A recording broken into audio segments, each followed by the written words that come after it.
Yeah, and I'm glad we got Jason Fitz. I want to ask him this question as we kind of roll right into this here. I'm really torn on that answer. We'll bring in ESPN's First Take, Your Take, Jason Fitz. He joins us now on the Boardwalk Honda Hotline. All right, Jay. So we need you to give some insight on this. Poll questions up. Do you think we will have a football season?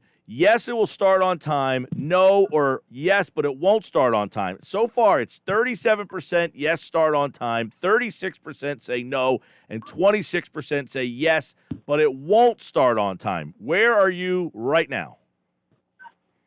I think we're talking about the NFL season. It's not going to start on time because there isn't enough time for the guys to get ramped up the way they want to get ramped up since there hasn't been OTAs. And that's a really easy part of what the Players Association and the owners can negotiate right now. I mean, we all know that they're going back and forth about a lot of issues. It feels like pushing the season back a few weeks is one of the easier issues for them to decide on. The bigger question to me is about the end of the season because they've made it clear that they have some wiggle room in the Super Bowl, a couple months worth of wiggle room that they can push the Super Bowl back. So, I think there's a real chance, guys, that the season's a little delayed and then we get into it and then the whole thing's a lot delayed and then they try and finish it. So it's going to be, I think, sort of piecemeal, get the games in while you can, which is going to look really strange to me. I don't think that there's an answer that keeps the NFL from having a season because there's too much at stake and they want it too bad. So there's got to be some way. That's why it's going to look so weird. Okay, now that being said, the weird part, without fans, Philadelphia yesterday said no fans. Now today, the mayor kind of walked that back a little bit, but there's still some confusion. Are there going to be fans? Not going to be fans? Some going to have fans? 25%, 50%? Doesn't the NFL have some competitive balance rule where if, hey, Philadelphia has no fans, then everybody else has to have no fans? Or is that going to be thrown out the window? That's thrown out the window for this. The NFL already came out and said that they're going to let each team in their own municipalities make these decisions. And, guys, this is one of, I think, the dumbest things that Roger Goodell has done through this entire process because you're 1,000% right when you start to look across the board and say, well, what if one state, in a more in an area that's handling it differently, decides that they want to allow 50% of their fans there? I mean, how can you allow one team to have a home field advantage that no other team could possibly have? So to me, that just a thought that, Texas, for example, that might be, or Nashville, areas that are more willing to open are suddenly going to open their stadiums up to a home crowd, whereas you're going to go into Philly and there'll be nobody there. I mean, that just doesn't make sense from a competitive advantage spot, and I don't see why the league would be okay allowing places like Nevada and Texas and Tennessee to have a home field advantage that won't exist in places like, the Patriots and Philly. Going back to the conversation about the season even starting on time, I know it sounds crazy, but maybe this is just the optimism in me. When we were talking about baseball, it seemed like we would never get baseball. How are they actually going to figure this out? And before we knew it, spring training 2.0 was 1 week away, and then they started to kick off. So I just feel like it does seem a little bit far-fetched right now, but it could change with the snap of a fingers when it comes to starting the season on time. No, you're so right about that. And, I was really fun this morning. I was sitting in for Trey on Go Look at Wingo, and we talked to Buster Olney super early in the morning. And one of the things that really amazed me is Buster's been one of the guys that has said, hey, I don't think there's going to be any sports or any baseball. I don't think there's a chance it's going to make it through the season. And we asked him how positive he feels now, and said that in the last 72 hours, you could feel the change in tone from owners and players and everybody across the board.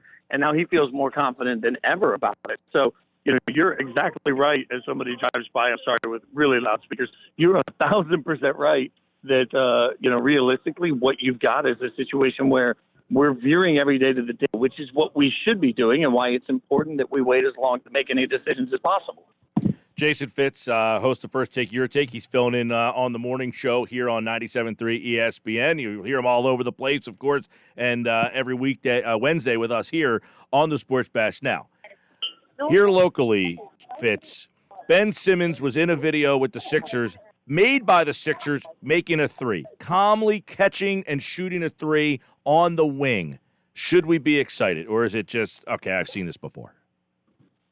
No, you should definitely be excited. You do cartwheels to that. I mean, at some point, you've got to look around for this and say, hey, this was never about whether or not Ben Simmons can shoot the three. It's about whether Ben Simmons becomes comfortable shooting the three in any situation. And, I talked to people last season that are around that team a lot. And one of the things that they mentioned is that in practice, you'd see him, he'd throw him up all the time. And then you get into a game and suddenly it's not part of life. So how do you get it to be part of life? And look, I'm just saying this because I'm on with you. You guys know I've never been the type to blow smoke anywhere. And there's a reason to be excited for Philly in general going into what we're about to see for the NBA. If I'm the Bucks and I'm looking across around and I'm looking saying, who am I scared of? That answer is two teams to me. It's Boston and it's Philly. And if Philly's really healthy and if Simmons comes in with that level of swagger to feel comfortable shooting those types of shots, then they can dethrone anybody in the East. There's no question about it. So, yeah, you should be excited because this is the whole reason we've been fighting to get some version of the NBA season back this year. Do you think that he fits better off the ball as this whole point forward over the point guard position that he's been playing? That is a really interesting question. And yes, I think that at this point, what we're going to see when we come right out of the gate with this is how creative coaches have been, because they've never had a gap like we've seen, right? So this has been their chance to go back and self-scout. I expect to see teams come back and understand their strengths and weaknesses better and putting him off the ball, allowing him to float and do what he wants to do. I don't think there's any negative to it, frankly, from their standpoint. And this is where I still believe that Brett Brown is not just a good, I think he's a great coach. And he had a lot of early success that made us suddenly become very hyped on the 76ers. I think we'll see a lot of that come out of here because creative coaches that are willing to look at themselves and figure out how to be better are going to be much better when we get into the bubble play. We'll leave you with this. Dak Prescott, what is the situation there? Has Dak kind of backed himself into a corner? Do the Cowboys, look foolish here? How do you read this Dak thing as this seems to be kind of coming to a head in about an hour here?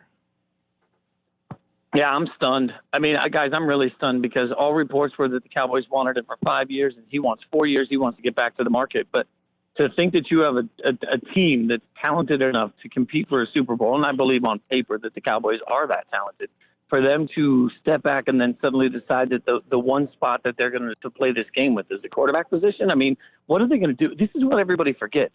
Like when you have a quarterback, even if you don't have the most spectacular quarterback in the world, if you have a pretty good quarterback, that's better than diving back into the draft and seeing what you might have. And the problem for the Cowboys that I don't think they're realizing is that if they go into this and franchise tag 1 year at a time, even if they do that for the next 2 years, they're too good a team to find themselves at the top of the draft. So suddenly you're not asking Dak 4 or 5 years. You're asking, do I overpay Dak or do I dip back into the free agency mold, or do I just hope that a quarterback's going to fall to me in the early 20s in the draft that's going to be better than Dak? And I don't think there's an easy answer to that. So they're playing Russian roulette with their entire roster and their window of opportunity, and it makes no sense. I don't care what anybody says about what he's won and what he hasn't won. He's a better option than going out to the street, and he's a better option than dipping back to the draft. And when you are in your Super Bowl window, you take that chance. So this is a horrible look for the Cowboys, and Dak's going to get paid either way. He's going to make his money long term because injury hasn't been a concern. So,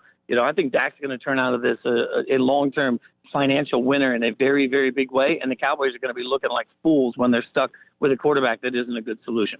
He's Jason Fitz. First take, your take, and, of course, he's filling in for Wingo and Golick this week on the morning show here on 97.3 ESPN, and he, like August, appeared via the Boardwalk Honda hotline. Jay, get some rest, man. Y'all have a good week. Thanks for having me on, as always. I appreciate you, boys. Absolutely.